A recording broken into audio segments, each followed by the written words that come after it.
नमस्कार मित्रों, भाषा के बहाने एक बार फिर हम लोग मिल रहे हैं।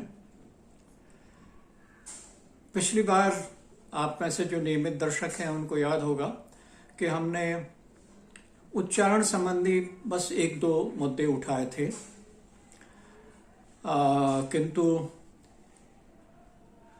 बहुत से दर्शकों ने हमें इसे आगे बढ़ाकर कुछ और बातें सुझाई हैं और मुझे आज का विषय आप लोगों के ही सुझावों से मिल गया है। इसलिए निवेदन प्रारंभ में ही कर रहा हूं कि आपको जो भी सुझाव मुझे देने हो निसंकोच दीजिए। मुझे उससे एक लाभ तो ये हो रहा है कि मुझे विषय मिल जा रहा है कि आगे मैं किस बात पर बातचीत आपसे करूं, बोलता रहना चाहता हूं। खैर, हमने अ के संदर्भ में कमल, कै, मैं, लय और कामाला की बात की थी, और एक जिस पर मुझे बहुत प्रतिक्रियाएं मिली हैं, री और रू की बात की थी। उस पर कुछ लोगों ने ये कहा है कि साहब वर्णमाला में बहुत से बिंदु और हैं जहां उच्चारण की समस्याएं आती हैं। उन्हीं में से मैं कुछ को आज उठाऊंगा। एक मुद्दा उन्होंने कहा है कि ए और औ के उच्चारण में आता है। स्वरों की बात करें तो निसंदेह ए और अ दो स्वर ऐसे हैं जिनके उच्चारण के दो रूप बड़े स्पष्ट हैं। एक है औ, कौवा, और एक है औ, औरत, और कुछ इस तरह के। इसी तरह से ए के दो रूप हैं उच्चारण के, भैया, नैया इत्यादि। और दूसरा एक उदाहरण है जो अधिक प्रचलित है, कैसा, कैसे, पैर, ऐनक इत्यादि। तो ए और अ,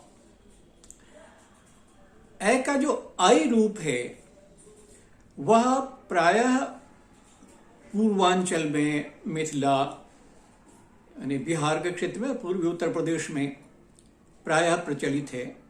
वो कैसा भी कैसा है उनके यहाँ उच्चारण, पैर, पैर है। और पश्चिम की ओर कैसा तो कैसा है, किंतु एक बिंदु पर दोनों मिलते हैं, भैया और शैया या इस तरह के। स्पष्ट है कि अगर आई स्वर के बाद य अर्ध स्वर है, अंतस्थ है, तो उसका उच्चारण अ ई दो स्वरों के मिले हुए रूप सा हो जाता है।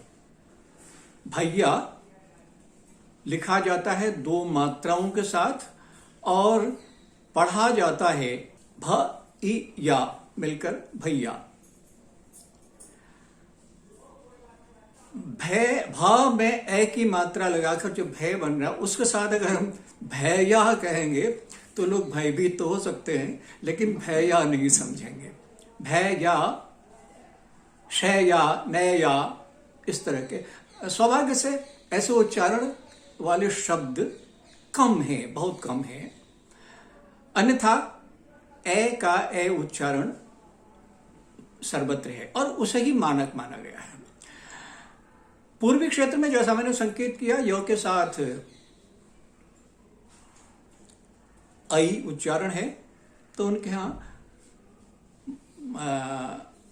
य के साथ तो है ही, लेकिन वो कैसा पैसा भी कहा करते हैं। तो वो आंचलिक बात है और हिंदी में आंचलिकता के लिए हमें स्थान देना ही पड़ेगा ऐसे। लेकिन मानक इसलिए कि आंचलिक प्रभावों से कितना कुछ मानक को बचाया जा सके ताकि उसे एक आदर्श रूप में न सही एक स्थिर और मानक रूप में प्रस्तुत किया जा सके, इसलिए ये है।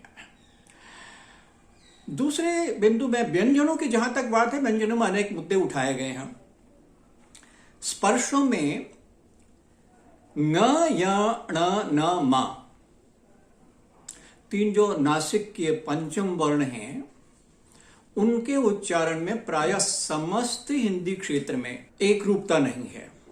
एक, अगर मैं दूसरी बात भी कहूं तो मुझे क्षमा करें कि प्रायः हम इनका शुद्ध उच्चारण कर नहीं पाते अगर हमारी पृष्ठभूमि कहीं संस्कृत की न रही हो तो। क्योंकि संस्कृत में गा या ना ङ या विशेषता ये इनका शुद्ध उच्चारण इसलिए भी जीवित है कहना चाहिए कि इसके गठन से बनने वाले शब्द बहुत सारे हैं।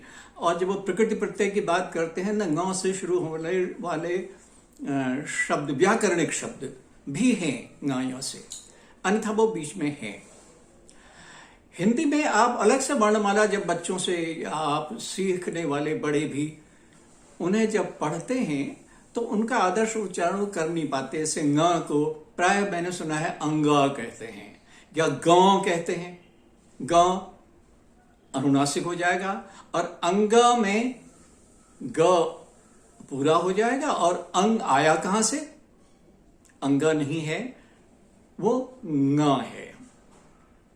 इसी तरह से या के उच्चारण के बारे में तो और विविधता है। ये ज्ञान के साथ कुछ और है और संजय के साथ तो कोई मानता ही नहीं कि इसमें य भी हो सकता है। य जैसा आप देखते हैं तालव्य है और तालु से निकलना चाहिए पंचम वर्ण। लेकिन जैसा मैंने कहा कि अलग से कोई प्रयोग न होने के कारण हम उसे उच्चारित कर नहीं पाते। ण के साथ कुछ और समस्या है, उसके मैं भी लेता हूं। प्राय होता यह है कि मुझे स्मरण आ रहा है, एक बार मैं कहीं इंटरव्यू ले रहा था, साक्षात्कार, तो उसमें जो अध्यापिकाएं अध्यापक प्रतिभागी थे उनको मैं प्राय ये कागज में लिख कर उनसे पूछा करता था कि जरा इनको बोलकर दिखाइए।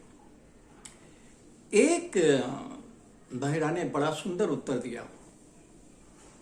वो ये कि उसने कहा, सर मैं इन पांचों का उच्चारण अलग अलग नहीं कर सकती। गौर से सुनिएगा, अलग अलग नहीं कर सकती, लेकिन मैं शब्दों के भीतर इनको ठीक से उच्चारित कर सकती हूं। वस्तुतः यही सही उत्तर है। अलग अलग हम वर्णमाला में उनको रचाएं तो कहीं ग को अंग, कहीं ग कहेंगे और बच्चे भी सीखेंगे, सीखने वाले भी सीखेंगे। इसी तरह से य के साथ भी है। लेकिन संगीत में हम ठीक बोलते हैं, गौ के साथ ङ लगा हुआ है। रंग में यही ङ है लेकिन वहां हम ठीक बोलते हैं। तो बात यही है कि हाँ, जब मैंने उससे पूछा कि ऐसा क्यों, जब आप वहां कर सकते हैं तो अलग क्यों नहीं कर सकती, तो उसका उत्तर बड़ा स्पष्ट था कि सर हिंदी में इनसे कोई शब्द बनता नहीं है, बनता नहीं है, प्रारंभ में नहीं आते, इसलिए इनका उच्चारण हो नहीं पाता। और ये उत्तर ही वस्तुतः इस समस्या का है। तो अलग से हम उच्चारण कर नहीं पाते। यथासंभव हमें चाहिए कि हम उसका उच्चारण ठीक करें। ङ उसका उच्चारण है। संगीत में संग के बाद ध्वनि जो आ रही है उस ङ को अगर आप पकड़ें तो यही संगीत ङ। इसी तरह से मंच, मंच हमें न सा सुनाई पड़ता, ये न नहीं है, असल में न तो दंत है, दांत से बोला जाता है। लेकिन जब बोलते हैं हम मंच, जो जिह्वा हमारी तालु की तरफ जा रही है, मंच, रंज, तो ये य है। और हाँ, हिंदी में अब इसको निश्चित रूप से य में चंद्रबिंदु की तरह लिखेगा नहीं, की तरह उच्चारित किया जा रहा है। अन्यथा अर्थात हम इसको अनुनासिक या में अनुनासिक या की तरह बोल रहे हैं। अण के साथ और समस्या है, जैसे मैंने कहा कि ण से बने हुए शब्द, रण का प्रयोग हमारे पास यदि आदि में नहीं है, लेकिन ण से बने हुए हमारे पास बहुत सारे शब्द हैं जिनकी वर्तनी में अंत में या मध्य में भी ण का प्रयोग होता है।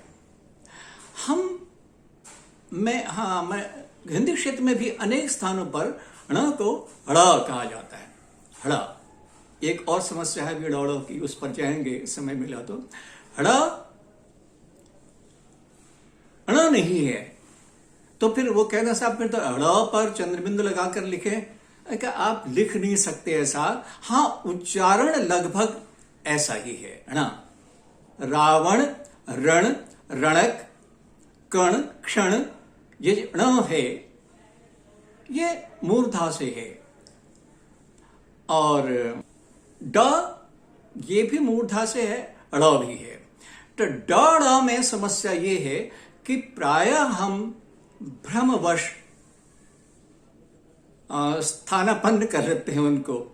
सड़क में ड़ ध्वनि है, असल में ड़ में कुछ जीभ एक पलटी मारती है, कह लीजिए, एक बार उलटती है, और ड में हम सीधा बोल रहे हैं। तो सड़क, ये आप जानते हैं कि हिंदी की विशेष ध्वनियां हैं। संस्कृत में ड़ और ढ़ ये दोनों नहीं है, वहां ड है, ड और ढ। हम हिंदी में परंपरा से, शायद प्राकृत से, ड़ और ढ़ विकसित होकर दो ध्वनियां आ गई हैं, और अब बहुत प्रचलित हैं। बहुत से शब्द हैं जो इनसे बने हुए हैं, लेकिन कुछ अंकुश, कुछ नियमन है कि जैसे प्रारंभ में ड़ नहीं आता। डमरू, हम डमरू उच्चारण ठीक करते हैं, लेकिन जब लिखते हैं तो ड के नीचे बिंदी लगाते हैं। ये अति सावधानी बस से हो, अति सावधानी से हो सकता है, हो रहा हो, या हमें ज्ञात नहीं है वर्तनी, इसलिए हम लगा देते हैं। और जब हम, आप पूछे भी किसी ने अगर यह अशुद्ध लिखा हो, ड के नीचे बिंदी लगाकर उससे कहिए भाई तुमने ये क्या लिखा है, तो उसको डमरू ही पढ़ेगा। उच्चारण में वो जानता है ये ड है, लेकिन लिखते हुए उसने भूल से, किसी परंपरा से सीखा हुआ या अपनी अति सतर्कता से उसका ड़ लिख दिया है। तो ये समझाने की आवश्यकता है कि प्रारंभ में ड़ से कोई शब्द प्रारंभ होता नहीं है। मध्य में ये आता है, मध्य में आता है तो मध्य में ड भी आता है। अब वहां उसे समझाने की आवश्यकता है कि उच्चारण देखिए, सुनिए आराम से, आपको यह भी मिलेगा कि सड़क के स्थान पर सड़क लिखा हुआ मिलता है, जबकि वो सड़क है, मध्य में है। और रोड़ा अंत में अ है, वहां रोडा, राह में रोडे अटकाए, रोडे नहीं अटकाए जाते, रोडे अटकाए जाते हैं। रोड को रोड लिखा जाता है। आपको शहरों में बहुत सी सड़कों के नाम पर आपको रोड लिखा हुआ मिल जाएगा, नीचे बिंदी लगा दी जाती है। अब जो लिखने वाला है वो तो शायद कम जानकार हो, लेकिन ऊपर जो अभियंता उसे अनदेखा कर देते हैं, वो शायद गड़बड़ है। तो ये सब जगह संदेश जाता है कि रोड वहां लिखा हुआ था, पंडित पंत रोड, तो रोड ही ठीक होगा, ऐसा नहीं है, रोड होना चाहिए था। उसको मार्ग करते हैं कुछ लोग, राजमार्ग करते हैं, वो बात अपनी जगह है। डाड़ा, कुछ लोग इसको अण की जगह पर लिख देते हैं, रावण को अंत में ड़ लिख देते हैं। या आजकल ये आपको जो मोबाइल में हम लोग टाइप करते हैं, लैपटॉप वगैरह पर, इसमें भी ऐसा टाइप मिल जाता है, वो ड की जगह ड़ लिख देते हैं, या अण की जगह भी ड़ लिख देते हैं। अण की जगह अड़ नहीं आ सकता, दोनों के उच्चारण अलग अलग हैं, और ये भ्रम से हमें बचना चाहिए। अब हिंदी में समस्या आती है क्षत्रज्ञों की। ये संयुक्त हैं, माने एकाधिक ध्वनियों का समूह है। क्ष में क, श तालव्य और आ, ये स्वर मिले हुए हैं। तो वस्तुतः ये 3 स्वनिम हैं, क और श और आ। अब इसका उच्चारण कुछ क्षेत्रों में छ से हो रहा है। क्षेत्र को वो क्षेत्र कह देते हैं, ये दोष है। और फिर अति सतर्कता से छात्र को भी क्षात्र कह देते हैं, छत्री को क्षत्रि, क्षत्रिय जाति सूचक वर्ण सूचक क्षत्रिय शब्द अगर लिखना है तो वो क्षत्रिय लिखेंगे। अब उन्हें अगर कहिए कि ये क्षत्रिय नहीं क्षत्रिय है, तो वो छत्री या छाता जो शब्द है जिसमें 6 वर्ण है, उसको भी वो क्षात्र या क्षात्रा लिख देते हैं, या क्षत्रिय।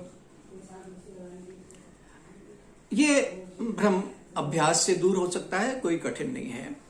त्रा में कोई समस्या नहीं है, उसकी आकृतियां 2 जरूर हैं। एक त वर्ण के साथ नीचे रकार लगाया जाता है, और दूसरा जो परंपरागत है, दोनों को एक हल्की पाई बाईं तरफ लगाकर खड़ी पाई से जोड़ दी जाती है, वो त्र है। इसका उच्चारण हम लोग ठीक ही करते हैं। ज्ञों के साथ समस्या आती है। ज्ञों का उच्चारण दक्षिण भारत में कुछ भिन्न है। महाराष्ट्र में मैसूर के कुछ भाग में भी मुझे भिन्न मिला, और उत्तर में प्राय अधिकांश क्षेत्र में ये ज्ञों है। इसको उच्चारण के स्तर पर अगर हम लिपिबद्ध करें तो ये लगभग ग, य और अनुनासिक ज्ञ इस तरह हो गया है, ज्ञान। तो इसको यही मानक भी माना गया है। लेकिन दक्षिण में हम अपने ज्ञान को थोप नहीं सकते। वो जैसा उच्चारण करते हैं वो ठीक है, बल्कि उनका उच्चारण कभी कभी ठीक भी लगता है।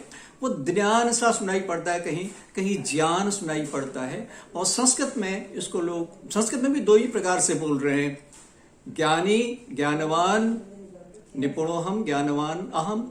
लेकिन दूसरा ढंग से भी बोल रहे हैं, ज्ञान, ज्ञानवान, यूं भी बोल रहे हैं।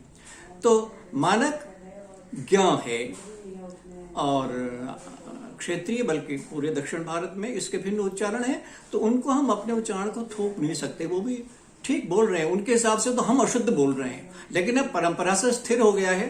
भाषा एक अभ्यास भी है, जैसा मैंने शायद एक बार कहा भी था। अब ये अभ्यास मानक है, मान लिया गया है, तो इसी अभ्यास को हमें करना है। आज की चर्चा से यहीं विराम दीजिए। नमस्कार।